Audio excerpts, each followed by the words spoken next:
Misal Donald Trump kembali memenangkan pemilihan presiden 2024 usai mengamankan suara melebihi ambang batas Electoral College.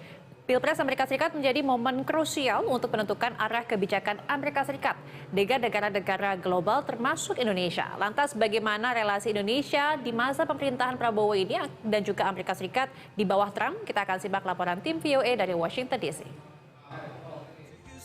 Dengan kemenangan Donald Trump dalam Pilpres Amerika Serikat, maka sebagai mitra dagang dekat Tiongkok dan juga mitra strategis komprehensif bagi Tiongkok maupun Amerika Serikat, Indonesia di bawah Prabowo Subianto berada dalam posisi sulit. Trump may push them to try to explicitly decide which superpower to align themselves with, which is something that none of the major Southeast Asian countries other than the Philippines is not in line with Indonesia's historical commitment to non-alignment and to having many friends and few enemies. Pada saat yang sama, penekanan Trump pada hubungan pribadi dengan pemimpin negara lain bisa mendekatkan kedua negara. Yes, sir. Everything good? Yes, sir. And I also had the honor of hosting Mr. Jared Kushner, and I hope to keep in touch with him. That's good. But whenever you're around, you let me know, and I'd like to also get to your country sometime. It's incredible, the job that you're doing is incredible. Apalagi dengan latar belakang militer Prabowo. Trump kind of like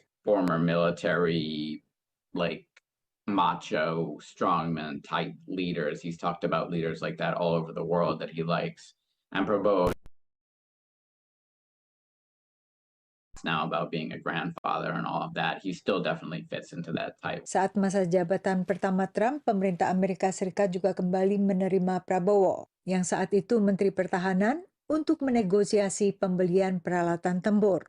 Saat pemerintahan Joko Widodo sebelumnya, Indonesia lebih banyak mengacu ke Tiongkok untuk hubungan dagang dan Amerika Serikat untuk pertahanan.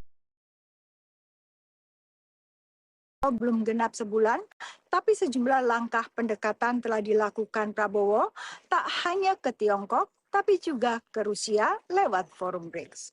Masuknya Indonesia sebagai mitra BRICS bisa mengundang kecurigaan di Barat. On the BRICS, some people will be concerned about it because they look at the BRICS and they see Russia and China and Iran and some, problematic actors like Iran, and will not be thrilled about other countries joining it. My personal perspective is that, again, let's not overreact because I don't think Indonesia and India and Brazil and others are joining some, anti-Western alliance here.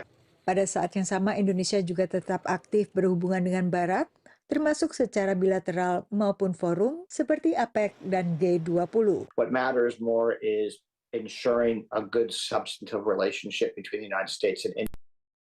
That can happen. Relationship between Indonesia and China. No problem. Satu yang tetap bisa mendekatkan Indonesia dengan Amerika adalah klaim teritorial Tiongkok atas Laut Cina Selatan, yang tumpang tindih dengan zona ekonomi eksklusif Indonesia di Laut Natuna Utara. Dari Washington DC, Yuni Salim dan tim VOA.